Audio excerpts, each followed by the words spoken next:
Spiritual bypassing is the act of using spirituality, any form of religion, or your own beliefs to avoid healing your deep wounds, hurts, and covering it up with the brighter, happier side of spirituality.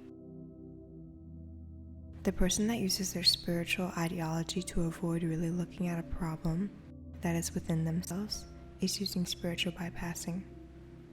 It creates a state of inauthenticity, and the person hides behind this because it is easier to avoid what is happening to themselves. Some examples of spiritual bypassing are anger phobia. You don't want to get angry about anything, or you try to avoid being angry because you feel as if it is beneath you now that you are enlightened. There's an extreme detachment to things to the point where it is comical and emotional numbing. Sometimes even meditation, a practice that is supposed to allow yourself to open up and start a dialogue, can be a victim of spiritual bypassing.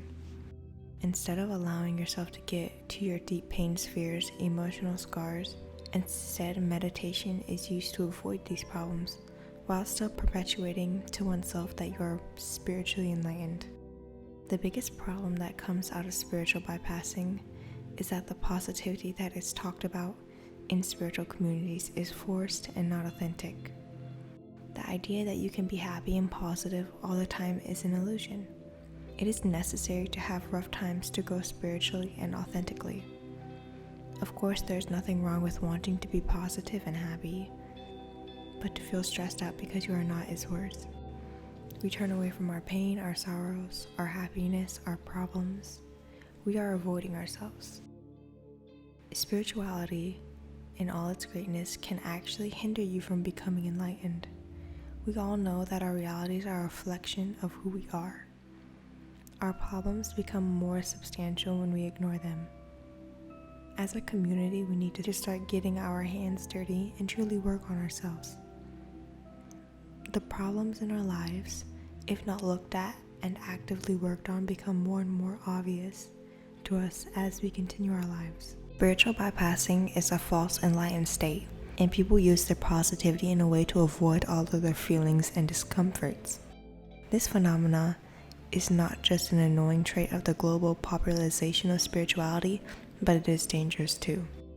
Firstly, false enlightenment and/or spiritual bypassing is dangerous because it sets up a duality within a person. Firstly, false enlightenment or spiritual bypassing is dangerous because it sets up a duality within a person. One identity that is hurting, unresolved, and unhelped, and the other side of the person, the overtly happy and positive, emotionally detached veil that they cover their grief and sorrow with. It creates an illusion of where we actually are and where we want to be. It is a way to delude ourselves and project ourselves through a false state of being. This is one of the things within the core of spirituality that we talk about, but spiritual bypassing is a workaround to this truth. True oneness is about seeing every side to everything. In the same way we need to face a broken arm or a migraine, we need to fix our unresolved emotions.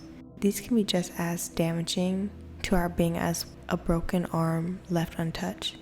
We do not deny ourselves help when we are physically hurt, but find it easy to brush our feelings off. I'm proposing we take a more physical outlook on our pains inside. Let's confront them, work on them, set them in place, and heal them.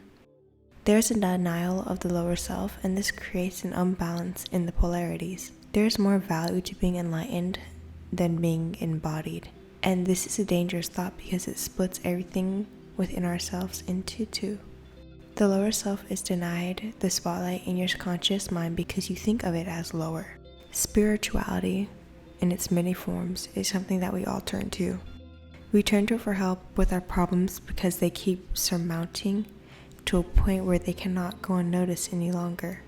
But there comes a time where spirituality, instead of something that guides you, is now a crutch that you rely on. We become dependent on it, and because of the dependency, we cannot fathom stepping away from it. So instead of it being a guide or a help for the time that was needed, it actually stunts our growth in the long run. The main thing to do is simply be aware of this. The strength in knowing about spiritual bypassing is that it does not put you in a state of.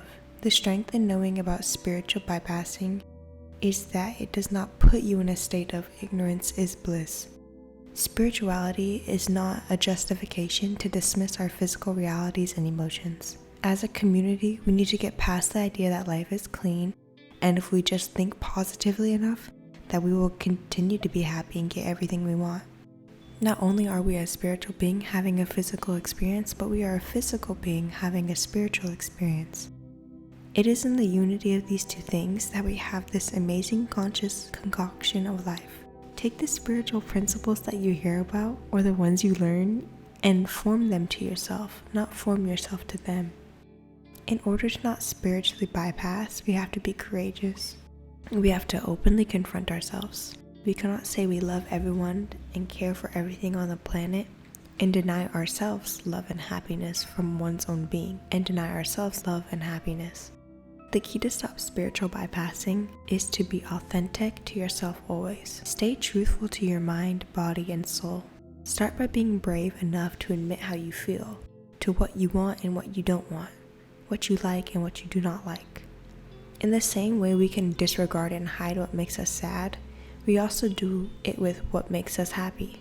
Many of us, during the path of spiritual awakening, find that being emotionally numb or detaching from things is what makes us enlightened. But in the same way we deny our pains, we deny our pleasures. This of course creates a split in ourselves. You should not deny yourself the happiness you have in life, whether it's spiritual or physical. The first step is to be aware if you are doing this. We all do it in some ways, and the next step is to be authentic to your true emotions, thoughts, feelings, desires, and dislikes. You have to reveal it all to yourself. Thank you so much for watching this video. If you want to contribute to the topic of spiritual bypassing, please leave a comment in the comment section below. If this video helped you out any, please leave a like, and as always, have a great day.